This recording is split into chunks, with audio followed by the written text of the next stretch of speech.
This video was brought to you by the wonderful people on screen here who support me over at Patreon. If you want to support this channel and what I do, then please check the link in the description or the link at the end of the video. Alrighty, for those who haven't seen part 1, I'm going to go ahead and link in the description. This is part 2 of a 2-part series dealing with the channel Computing Forever. If you haven't seen the first one, there is some context that is given by it, given that this is a response to a singular video that just happens to be incredibly long. Alrighty, with that out of the way, let's go ahead and roll the intro.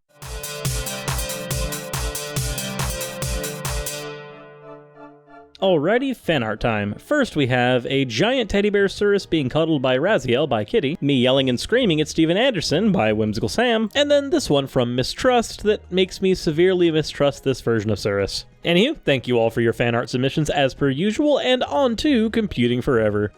Now, my mother, who was devoutly Christian, died 22 months ago from today. Since her passing, it's as though something has resonated within me that hadn't before.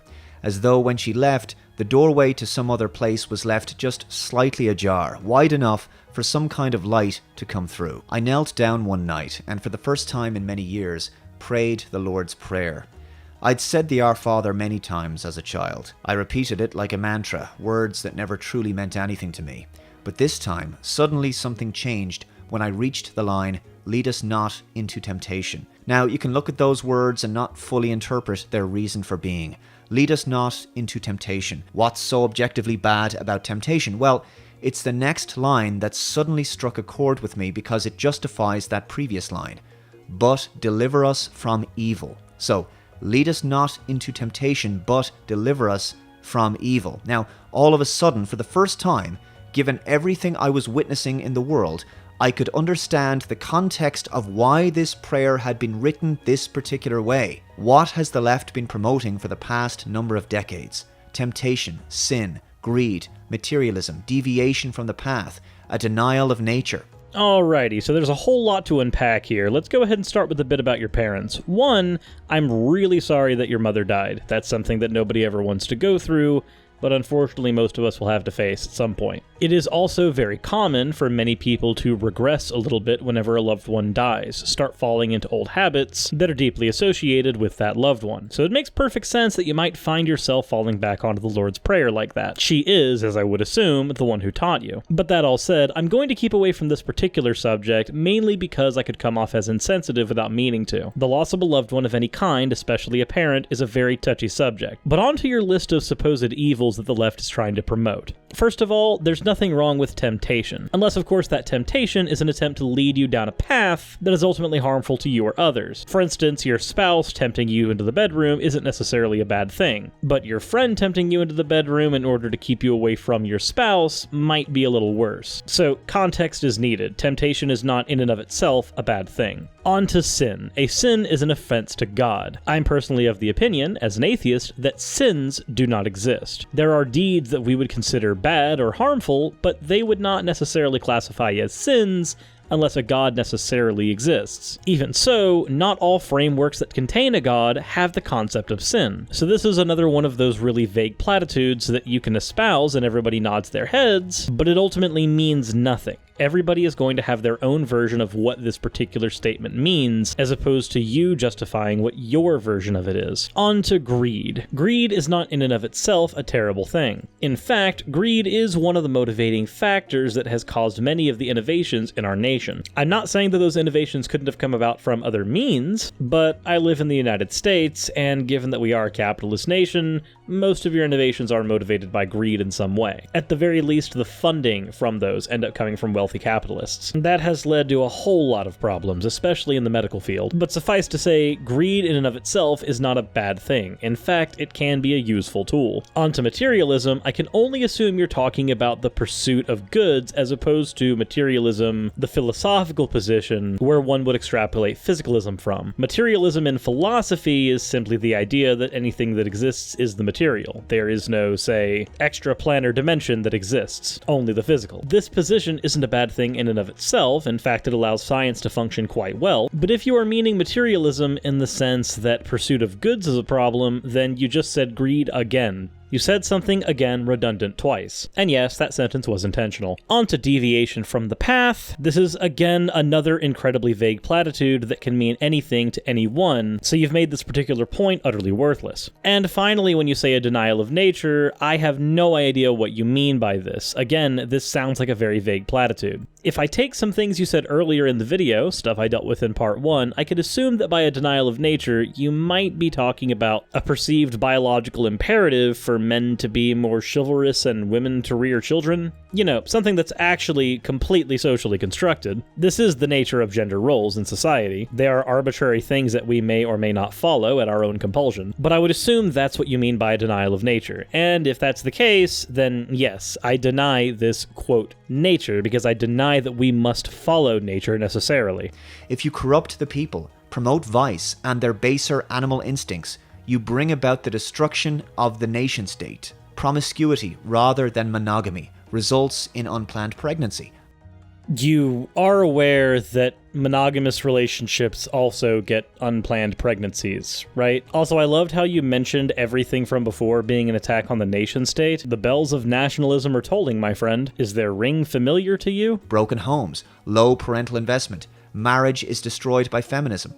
Alternative lifestyles are promoted. The act of sexual union between two people is no longer respected. Pregnancy and the creation of new life becomes a nuisance. Well, yes, it's a total nuisance. If you don't want to have a pregnancy, then a pregnancy could be a nuisance. For instance, I would like one day to raise a child. I would not like that day to be today. I would like to get myself into a situation where I am much more financially stable before I take that step. And even then, I don't want to breed to have a child. I would rather go and adopt one, taking a child out of the system as opposed to passing my genes down, which has arbitrary value at best. Not to mention, how does feminism mean that sexual union between two people isn't respected? That's a thing that's respected even in polyamorous communities, which I know isn't something you brought up, at least not in so many words. All you said was alternative lifestyles. I just happen to be living one of those. By no longer believing in a power beyond man, the state becomes the thing that everyone relies on, from welfare to their rights. Ah, yeah, welfare, that thing that actually helps the poor. What an interesting observation that does nothing but step on the throats of disenfranchised people. It becomes extremely powerful and soon after, authoritarian. Suddenly, in those few words of the Our Father, I had gained an insight and a truth that had been hiding in plain sight my whole life. As E. Michael Jones would call it, logos. Yeah, I don't buy that. Also, from what I understand, divine logos is God's act in creation. The logos can also be considered God, because Catholicism is mathematically inaccurate in that way. Last I checked, that wasn't something that you could achieve in any meaningful way. And I would assume that thinking that you could would be a form of blasphemy, would it not? Who am I kidding? Nuance is lost on you. St. Augustine said that a man has as many masters as he has vices. And as E. Michael Jones has talked about, the left has sold vice as a form of liberation. In truth, we become enslaved to our base, greedy and primitive natures, and thus much easier for governments to control. The people become docile and malleable and atomized, especially since identity politics is promoted to further divide and conquer people. But you're literally arguing for a form of Catholicism or religion to be the thing that everybody ascribes to, thereby instilling a unified identity among the masses, thereby literally engaging in identity politics. Our nations are also becoming increasingly less safe under leftist control and further destabilized and therefore more heavily policed. Leftist control. You've really bought into the Nazi propaganda hard, haven't you? You are aware that there are nations like the UK that are not leftist controlled. They are actually very conservative. In fact, here in the United States, we also currently have a conservative majority. I don't see why people like you consider the left this giant conspiratorial boogeyman. Next thing you're going to do is tell me that the left is the Illuminati. The power of the state is increasing as people surrender their freedom for more so-called security. Now these words of this prayer began to make sense. Lead us not into temptation, but deliver us from evil. If an organ in the body or a cell is damaged, if part of us is dying, the rest of the body suffers. If a large portion of individuals in our society are succumbing to a self-destructive path, the society suffers as a whole. Ironically, people are being sold enslavement as freedom. Yes, but how? Unless you are attempting to build a society that is essentially anarchistic, which, by the way, would not have a ruling Catholic state, since that would be completely antithetical to the idea of anarchism, then you're going to end up having various laws in that society. Following those laws is not a form of slavery. It's simply that the cost of being in a society is to also have to comport yourself to the rules that that society has. Especially here in America, that usually boils down to my rights ending where yours begin. I realize that there are several laws that don't actually follow that ideal. Ironically, I've seen many of them passed by the conservative side, but I don't buy this whole slavery is freedom nonsense that you think the world is attempting to devolve into. Especially not by your boogeyman of the cultural Marxist. The left hates Christianity more than anything, because it can't control people who believe in something bigger than the state. Except Christianity itself is used as a tool of controlling the masses. It has been classically used to control how people dress, how people act, who people can marry. You seem to be projecting a lot here. Not to mention, I know several people on the left who are also Christians, so I guess no true leftist loves Christianity, but if I find a true leftist who loves Christianity, he must not be a true leftist. You're no true Scotsmaning again, my friend. You should probably stop that. It's now my belief that the greatest act of defiance we can make against globalism is to spread the teachings of Jesus Christ. On the Sermon of the Mount, Christ says, "Resist not evil." Now I thought I understood this message, that this commandment made no sense. Of course we have to resist evil, otherwise it'll win. Now recently I heard a pretty interesting interpretation of this commandment by John Butler, which was something to the effect of, don't justify evil by giving it your attention. Don't come into conflict with it, because to do so is to give it power. There is only one power in the universe, one force, not two forces. Evil is only maintained so long as people stray from the path.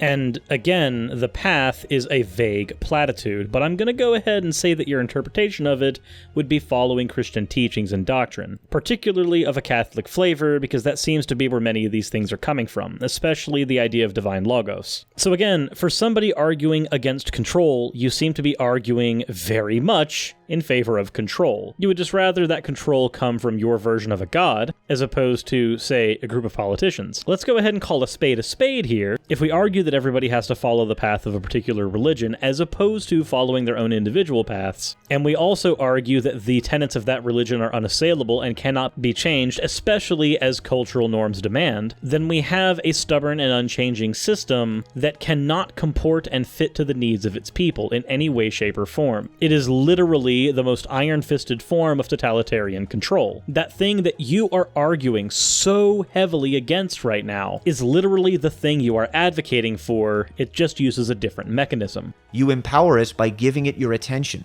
Think of it another way.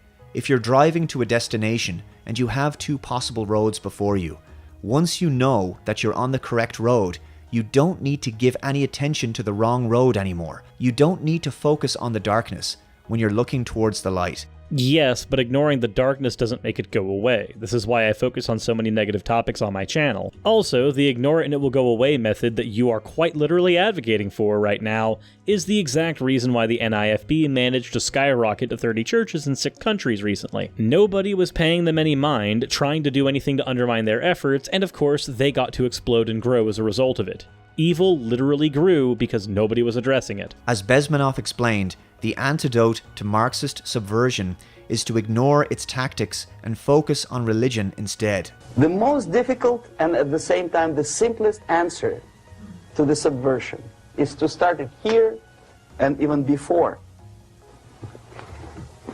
By bringing back the society to religion.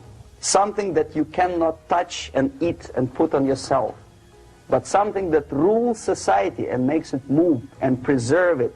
A Soviet scientist, Shafarevich, who has nothing to do with religion, did a very intensive research on the history of socialist countries. And he discovered, actually he didn't discover it, he just brought to attention of his readers, that civilizations like Mohenjo-Daro, like Egypt, like Maya, Incas, like Babylonian culture, collapsed and disappeared from the surface of Earth.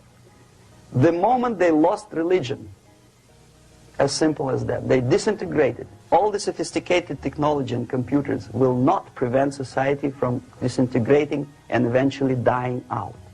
And again, that sounds like scare tactics. While there may have been societies that fell after losing their religion, there is this lovely thing we have in philosophy called the difference between correlation and causation. You are trying to argue that a correlate between these societies, a loss of religion, is the thing that caused all of them to collapse. For one, I would like to see some sourcing on the loss of religion in societies, and for two, I would love to see some meta-analysis on these that shows that the cause of these societies collapsing was a loss of religion. Have you ever met a person who would sacrifice his life, freedom, for the truth like that?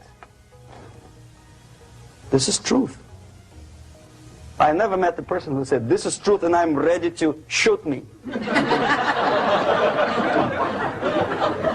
defend the truth. Right? But millions sacrifice their life, freedom, comfort, everything for things like God, like Jesus Christ. It's an honor.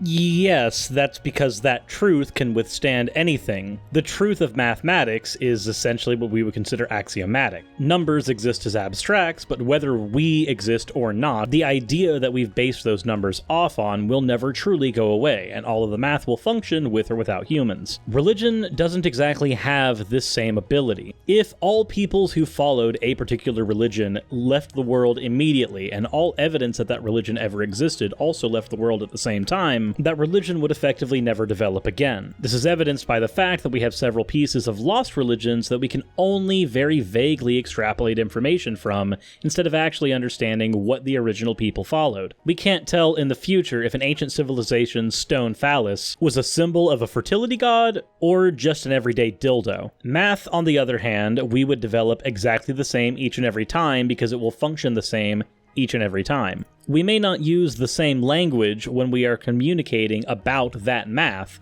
but the math will function all the same. Religion will not, and classically hasn't. This is why people end up having to die to spread or protect religions. It isn't because they are somehow more true than something like math. The truth value of either religion or math is not contingent on the number of martyrs who have died in their name.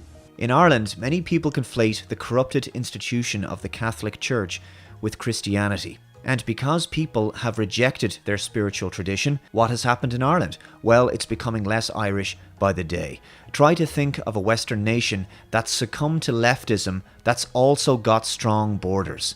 So the institution of Catholicism may be completely flawed, but all of the ideas are actually true, as evidence of your usage of their terminology, such as the divine logos. But now you've again committed the no true Scotsman fallacy. No true Christian is a Catholic, but if I found a true Christian who happened to be a Catholic, I don't know how many times I have to actually explain the way this fallacy works. Suffice to say, every Christian who exists who considers themselves a Christian considers themselves a true Christian, and will probably not consider you a true Christian. Neither you nor their assertion can lead us to any type of truth. On to the next point, you're talking about strong borders, and Ireland becoming less Irish by the second. You're starting to creep eerily close to the Great Replacement conspiracy into white nationalism. You haven't overtly said it, but I feel like this video alone is slowly building up a case for that. Also, if you're talking about loss of culture, while it may be sad to lose certain aspects of a culture that you may hold dear, all culture is arbitrary. Culture only serves the purpose of enriching the life experiences of those who live within the culture. If there are parts within a particular culture that are actively harming the citizens who have to abide by those cultural norms, the culture ought comport to the citizens and not the other way around.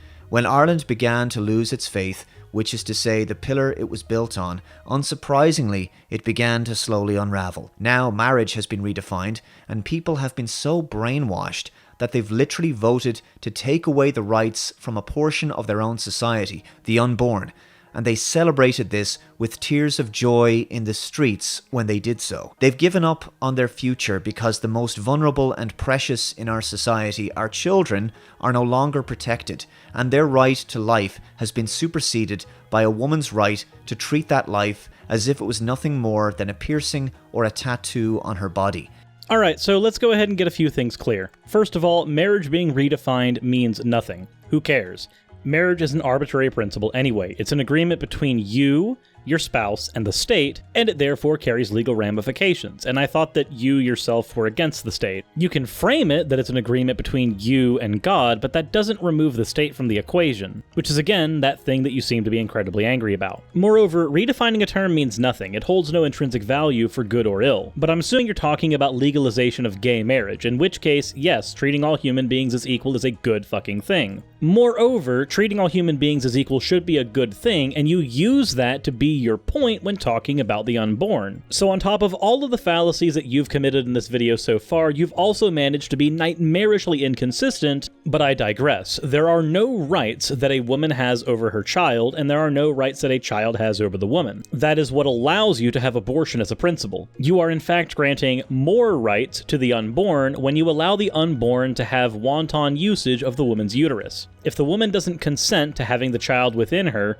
and legally she must comport, then you are, by that nature, granting extra rights to the unborn. This is why I've been so comfortable in calling the unborn a person the entire time. I think the conversation of personhood is a giant distraction, because I'm perfectly willing to grant personhood at all stages, and still say that we should have equal rights between the unborn and the potential mother. Given that that is the case, these extra rights that you think are necessary for the unborn cause us a bit of a problem. Reframing the issue so that it seems like rights are being taken away from the child is again another giant distraction. No rights have been taken away. If you change the values of a nation's people, you change the nation. If you distract the people with concerns about rights this and rights that, hedonism, sexuality, etc., they will become focused on selfish navel-gazing and concerns that don't matter. And to argue the converse, to say that people should be focusing on their religion instead of their individual human rights, is a giant distraction to allow them to lose their individual human rights, as we have seen in conservative states like Alabama recently. It's almost like all the logic that you're using works just as well for the other side, and with almost no changes. I'm hoping we get to the part of the video where you stop projecting.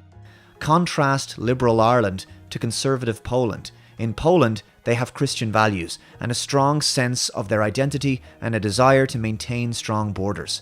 Poland will therefore survive. Funny that you bring up Poland, actually. Ireland currently ranks number 14 on the World Happiness Report. The most happy country is Finland, by the way. Poland is still in the upper echelon, but it's in the lower end of that. It's number 42 on the World Happiness Report. So citizens in Ireland on the whole do seem to be more happy than those in Poland. And there's almost 30 countries of separation between the two. And Ireland is only 4 countries above the United States. We rank number 18, right above the United Kingdom. But metrics aside, I will, as per usual, be linking my source on this. I have the World Happiness Report from 2018 that will be in the description. So anyway, just remember that while you're framing any of your arguments for Poland over Ireland, the World Happiness Report does show a good degree of separation between the two, with Poland on the lower end.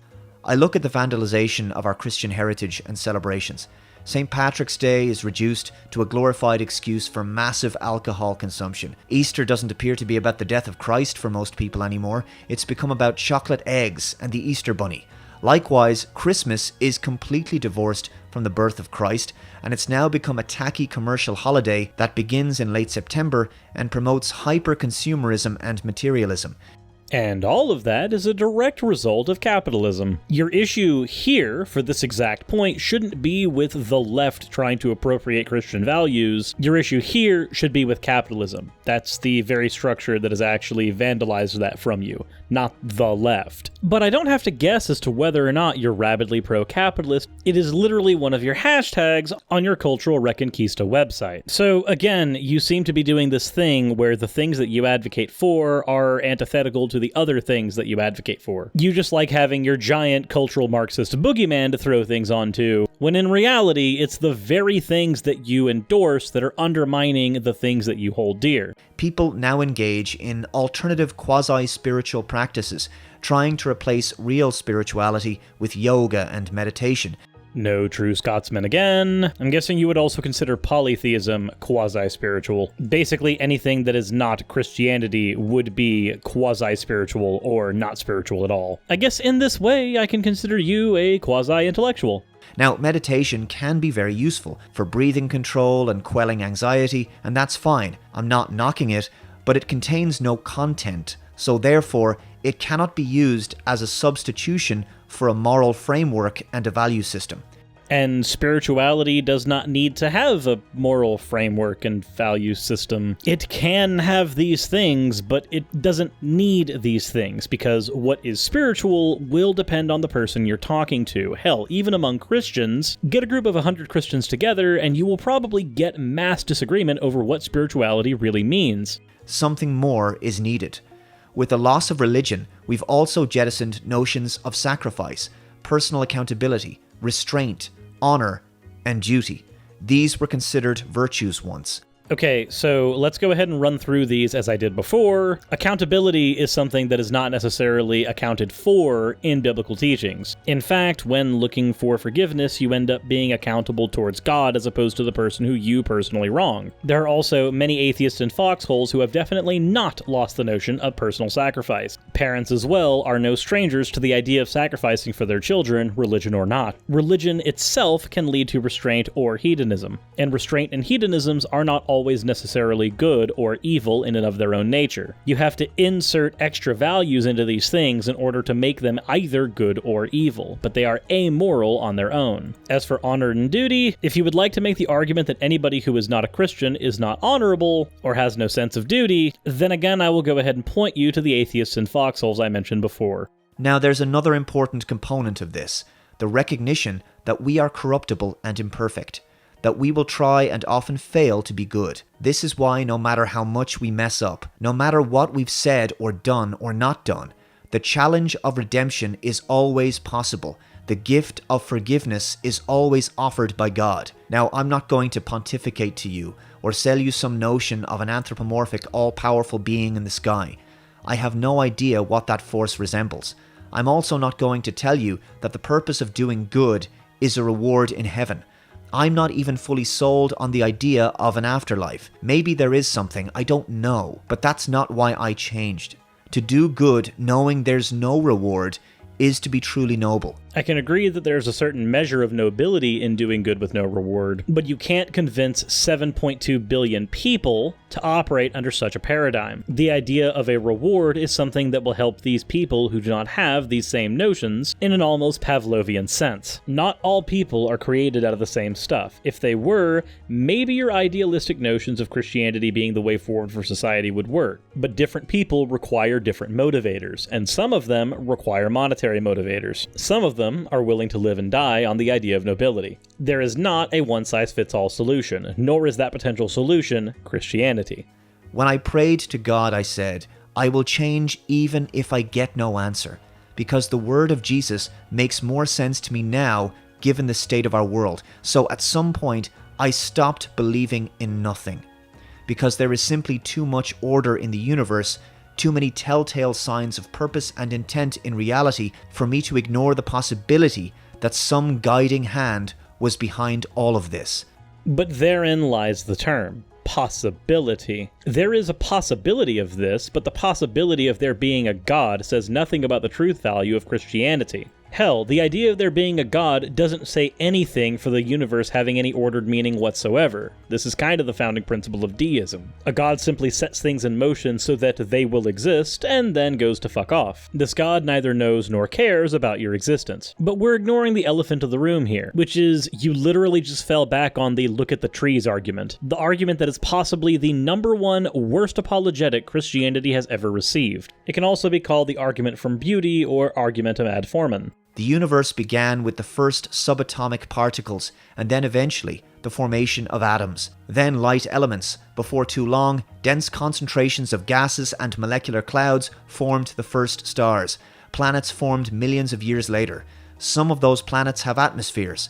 Some of them fall into a kind of Goldilocks zone that can support life. From the beginning, the universe is just busy doing stuff, making stuff, and creating ever-increasing complexity. Simple life begins to form and begins to reproduce itself. Some of that life evolves to such a complex degree that suddenly birds are flying around making nests, beavers are constructing dams, and human beings are writing books, building civilizations and empires, and making movies and smartphones. If there's a single instruction that the divine software architect programmed into the universe from the beginning, it's creation. Again, this is just the argument from beauty, or in this case, the argument from complexity. The core of this argument comes down to a matter of either probabilities, or some notion that complexity can only be created by design. The fallacy that's being used here is called begging the question. To try to take irreducible complexity and then shift it onto God is to beg the question about God in the first place. This also sounds to me a whole lot like the blind watchmaker. Things seemed evidently designed due to their complexity, so we must attribute that to some kind of designer. This does nothing, though, but beg the question over the nature of that designer, and even, necessarily, whether or not it exists. Destruction is part of the cycle of creation and the unending move towards more complexity. Animals and humans die and their bodies will decay into the earth, but other life will feed on those remains. Planets will die, solar systems will be destroyed by exploding stars, but new material will continuously be created in stellar nurseries and recycled by the cosmos. We are the universe made flesh, made aware of itself, and what we believe and how we choose to live matters. Nations will fall, but powerful ideas will remain timeless and powerful forever. The answer is not only about rejecting destructive ideology, it's about embracing the philosophy of creation. It's about choosing life and not death, hope and not despair. And I'm waiting for this argument to have substance, not platitudes. Now, I know a lot of you have your fears for the world. You watch political content because you care. You care about the future and where we're headed. I also know that though we can all agree on a great many things together, there's a good chance I won't be able to convince many of you of what I've been saying in this video. Probably because it's layered with fallacies and your argumentation's awful, and speaking in vagueness seems to be the thing that you're best at. So I can only conclude by saying that I believe that the wisdom and lessons of our past will show us how to chart a course to a better future. That it is our duty to help those less fortunate. But you literally argued earlier in this same video against the idea of welfare, a system that is literally there in order to help the less fortunate. You've also argued against abortion, which is something that also is there to help the less fortunate. Women who are less fortunate due to either circumstance or poverty or lack of ability to get an education, being able to have that choice helps all of them. They would be, by every definition, less fortunate when you impose legislation that revokes this ability. You can't bring up this point when several points in your own video undermine this fundamental principle. Lest we forget the lesson, there but for the grace of God go I. I believe that we must also pray for our enemies, as they simply know not what they do. I guess I have to pray for you now. And we will all ultimately answer to the same authority in the end. Our enemies may hope for our destruction, but we do not pray for theirs. To do so would make us no different to them.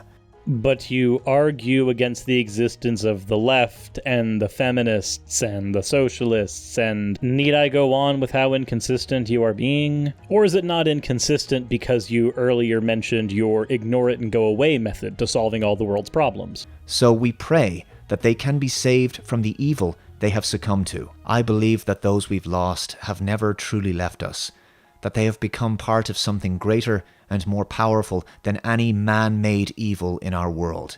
I believe this power is a benevolent and uniting force that governs all things in our universe and seeks to provide us with the means to save ourselves from human frailty and damnation. I believe that within this force we will find our salvation and peace, and that if we place our faith in that power, it will lead us not into temptation, but it will deliver us from evil forever. Amen.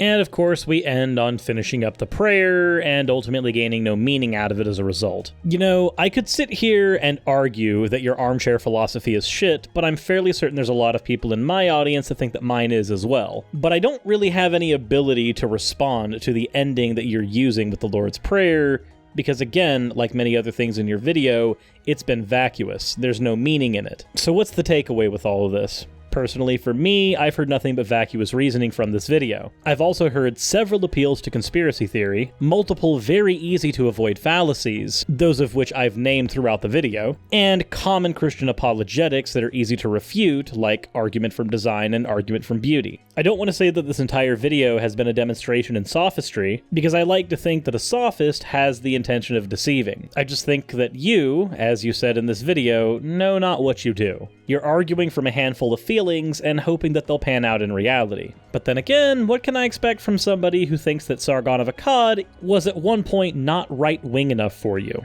But what do I know? I'm just a guy that hides behind a cartoon 3 days out of the week. Anyway, if you guys enjoyed the video, please leave a like, send it to your friends, do all that other fun stuff. Subscribe and hit the bell notification icon if you haven't already. Links to Patreon and everything else are in the description below. And I hope to see you all on Monday. With all that said, insert end of video tagline here.